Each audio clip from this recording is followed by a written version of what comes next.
When you lay out the cold, hard facts about your life, you get a chance to learn who you are behind the excuses, what your life actually looks like, what you actually think about yourself. There's no hiding from the truth when you do a life assessment. Recently, I did a life assessment and I was disgusted with the results because of the fact that when there was no excuse I could hide behind, I did not like the person that I was. And how I define who you are is what you think, what you do, and how your life looks. When you look at all the important aspects of what it means to actually be a human, then you can start looking at, okay, who am I, what am I doing, and how does my life look? And when you actually get that clear understanding, then you get to paint a picture about your own reality and you get to judge yourself from a third person perspective. And when I did that for myself, it was gross. So, what is a life assessment and why does it even matter? Well, a life assessment is you breaking down the most important aspects of your life and then assessing them based on the standards you want for yourself, not for the standards you're living through. But how does it actually work? Well, first, you build out a profile listing important life metrics such as your income and net worth, your living situation, your health and physique, the relationships that you have, the friends that you have, the environments you're in, the car that you have. You want to list out every important aspect of your life that actually matters to you. Then you need to actually put a profile picture up. You need to choose what your favorite picture of you is and actually put that as the profile because now that gives you somebody that you can actually judge. You get to actually take a step back, look at who you are when you're dressed as you want to be, when you're as free as you want to be, and you're as happy as you can possibly be taking your nicest photo. And then you get to look at all the metrics around them. Look at that person in that picture and say, okay, this person makes this much, they're in this much debt, they have a net worth of this much, they live in this house, in this home, with this car, with this family, with this living situation, they go to these places and do these things. And when you can break that down, you get a chance to glimpse into your past and your present. Now, why did this make me feel disgusted with myself? Well, when I got a chance to actually look at myself from a third person perspective, I realized a handful of things. First, I speak highly, but I lie often. So I say that I want to do grand things, but I never actually do the work. And so one thing I realize is that in a sense I'm a hypocrite. I'll say I want to be this successful at trading. I want to go this far with a personal training business. I want to grow, develop, do these things. I want to make a YouTube and I want to grow on it. But the problem is there's a lot of time where I'm sitting on my phone doing nothing, or I'm driving around trying to clear my head, or I'm going to work out for the third time today, but I actually haven't sat in front of the camera and recorded. I haven't edited a video. I haven't sat down and made calls to try and get new clients. I haven't made new content so people can see the work that I can do. I say that I want grand things, but I don't follow through with it. And for me, that tells me that I'm a grand liar. Number two, regardless of how I feel, I have no financial literacy. Now, I've read every financial book under the sun. Like, I literally have Tony Robbins' book right here, $100 million offers right here. Um, I mean, this isn't necessarily about money, but Think and Work or Think and Grow Rich workbook. And I have a handful of more, or I have a handful of other books as well that I've read multiple times, highlighted, left notes inside, and wrote up all over the pages. But even though I have the knowledge, that does not mean I have the literacy. That does not mean I've actually learned the wisdom. Because if you learn something but you do not act on it, you never actually got the information. Because, fun fact, information is a three-part word and there's different roots in Latin. Well, when you talk about in, it stands for ingest, but obviously read, listen, take in that information, right? But then you have form. So once you take it in, you need to form new thinking patterns. You need to form new ways of thinking based on the knowledge that you're getting in the moment. And from that point, ation in Latin actually means action. So you need to do something with the information that you got, or excuse me, you need to do something with the knowledge that you just received. And if you do not take in knowledge, form new thinking patterns, and act on it, then you never actually gained information. Fun fact.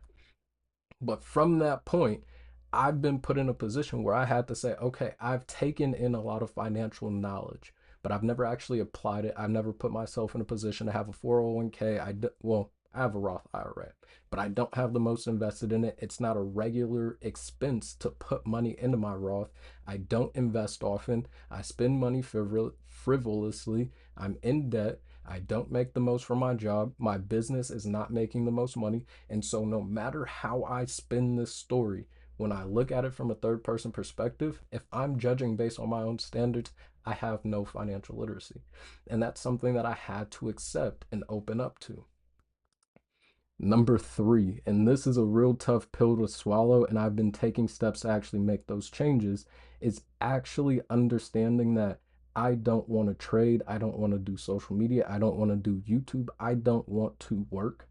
There's nothing that I want to do. And the reason I say this is a reality check that I had is because when you want to do something, you move naturally towards it. Think about it. When you wake up in the phone, you want to scroll. That's why you pick your phone up and you start scrolling right away. You might not like it, but you want your job because if you didn't want that job bad enough, you would leave. You would quit. You can say you don't want specific things in your life, but if you continue to choose to go do it or you choose to not do the work to get where you want to go, then whatever you're saying you want, you're lying about. Again, this is a brutal truth because I have to sit in this myself. It's not like I'm trying to point fingers and tell you that you're doing wrong. I'm telling myself that. And so I had to actually take steps to start looking at, okay, how do I reframe my mind and how do I make these things autotelic? And autotelicity is the act of doing something for the act of doing it. So there's certain people who go work out because they want to work out. They're not trying to get bigger. They're not trying to get stronger. They're not trying to clear their mental health. They want to work out, so they go work out and they work out for the purpose of working out. And that is what I'm trying to develop with trading. I want to backtest for the purpose of backtesting because I enjoy backtesting and I know on the back end I'll get my money from trading well because I've developed the skill of doing the work without trying to get a result. The same goes for YouTube. I want to be able to sit down every day and just pop my camera open and start making videos without having to think and struggle and fight. I want to be able to create content and edit videos from the love of my heart for the purpose of creating content from the love of my heart and repeat that process over and over. But until I'm at that point, I don't actually want this. You do not actually want what you want if you're sitting here scrolling on social media instead of getting after it. If you're out of shape, if you have too many pounds on you and you're saying, I want this specific physique, I want this body, the reality is literally showing up and doing workouts and watching what you eat is all that you have to do. You can complicate it, you can make any excuse under the sun. And I'm telling you, you do not want to get that body because you're not willing to put in that work. You don't want it. And if you did, even if it was bad, even if it was slow, even if it was uncomfortable, you would actually do it. People will go very, very far for the things they actually want. And if you're not willing to go far for the things you actually want, you don't want it, sadly. And that's something I have to sit in myself and start to learn my way out of. Number four, and this is going to be something that's probably very surprising to people because I am a personal trainer, but the reality is I'm unhealthy. The signs just haven't shown. So I recently actually just posted a thread that kind of got a little bit of traction, but not really the most. But ultimately, I posted saying, I'm a 25, and it was right before my 26th birthday, but I'm a 25-year-old out of shape personal trainer and I look like this. And if you want to have a physique this way, this is what you need to do. And so I actually got a buddy who commented and was like, you look like Baki and you're trying to say that you're out of shape. Like you're just trying to engagement bait or something like that. And I was just like, brother, come on. Like I, I got better things to do with my time than engagement bait. I'm being honest. But the thing is, because of my physique and the way that I look, a lot of people can't understand and accept that I actually am out of shape and I am actually pretty unhealthy at this point. It just, I'm very lucky from sports. I got very fit and then I ended up keeping, enough muscle on so that when I eat, it just goes to fueling the muscle. All right, so here it is. This is what an out of shape, retired athlete who still enjoys working out looks like. Can't compete with my 22-year-old track runner self in lifts, distance runs, and sprints with jumping, but I can still do more things at a high level. But I can still do all those things at a high level. Didn't even spell still right. Three plus mile runs, 55-second 400 meters, 24-second 200 meters, 11 500-meter sprint, 54 in the standing box jump. Keep training like an athlete after you retire, and you'll still feel and look like one. And realistically, that's the truth. That's how I genuinely feel. But because of that, again, I am not quite fully in shape. I'm not at the standard that I expect of myself to actually call myself healthy.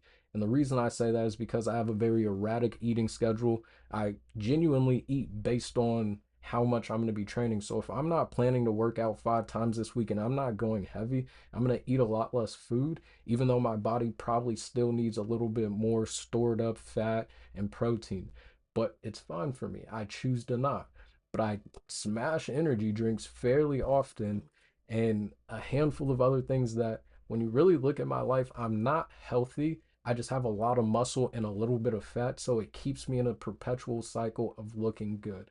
And so I have a cheat code, but if I choose to actually say that I'm healthy, I need to be a better example of what health looks like in terms of eating right, tracking my meals, tracking my workouts, and making sure I'm following a workout plan. Because I kind of just have fun right now because there's no specific fitness goal I have. So this is what the assessment actually looks like. And I turn it into an actual character profile so you can always have an idea of what this person is supposed to be or who you are currently. And if you want to take the process to actually change that, actually start walking away from playing the same character in life that you're going to end up putting into this assessment, then you can go ahead and grab my course. It's only $50, and it pretty much teaches you how to change your mindset, understand what things are creating the person you're currently being, how to actually take the steps and make the changes to become someone different, and then you'll be able to just have fun and change your life through taking the steps and allowing life to form around you. So this character profile right here is going to be everything you need. First off, remember, you need to put your favorite picture in here so that you're able to really identify who you are as a person. From there, you want to list your career and then side hustles if you have any. Then you want to talk about your overall monthly income. If you want, you can expand this into yearly, even weekly if you get paid on a weekly basis. From there, we want to look at your net worth, your rep or your savings, your retirement, all the assets you own, all of the assets you own minus the debt that you currently hold on to. From there, look at your home situation. Do you live in an apartment? Do you have a 3 room house? Whatever it may be. Then your car situation and list out each one. Your relationship status, excuse me. Then we'll go over your goals, the hobbies that you have, the good versus the bad. And I have this pointed out in this specific way where there's only 3 good and then mostly bad, because for the most part, most people have more bad habits and hobbies than good habits and hobbies. And so having that list shorter is just saying, okay, what are the key things that you're doing well and how can we emphasize that a little bit more? From there, you need to be able to break down what a normal day looks like you. And I only took it over to noon, but you can take it all the way out to the full day. And then from there, based on everything above here, looking at what a typical day looks like for the character above, looking at the habits, the hobbies, the goals, the thought processes. When you look at everything from above, you'll be able to come down here and write a short essay on how you would judge this person. Like just being very honest, looking at the day they're living. What do they do in the morning? How long are they on their phone? What are the things they say they want to accomplish? And what steps are they taking on a daily basis to get closer to that? You're able to make an assumption about who this person actually is. And again, it's gonna suck because you understand that you're talking about yourself. But if you can remove yourself and look at it from a third person perspective, you'll be able to really dial in your understanding of yourself so that you can start actually moving towards those goals that you're going to end up listing out here.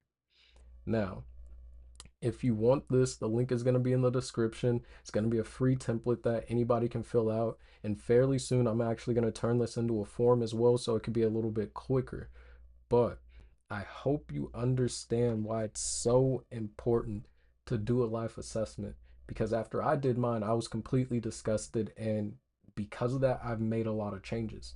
One quick story before we go is after I did this life assessment, I was genuinely so disgusted with myself that I genuinely have given away a pair of shoes, donated a lot of clothes, honestly, donated so many clothes. I have more that I'm about to get rid of. There's like 4 more pairs of shoes that I'm waiting to just scrap. Um, I have some clothes I'm selling on Facebook Marketplace. I'm getting rid of a couple suits. I'm downsizing so much because the understanding that came from this life assessment told me I was too tethered to the past. I was holding on to too many things that weren't things that are going to move forward with me in my future. And because of this life assessment, I was able to actually start weaning away the clothes I have, but also start putting myself in position for an entirely new life, to be able to live a new reality and experience new things.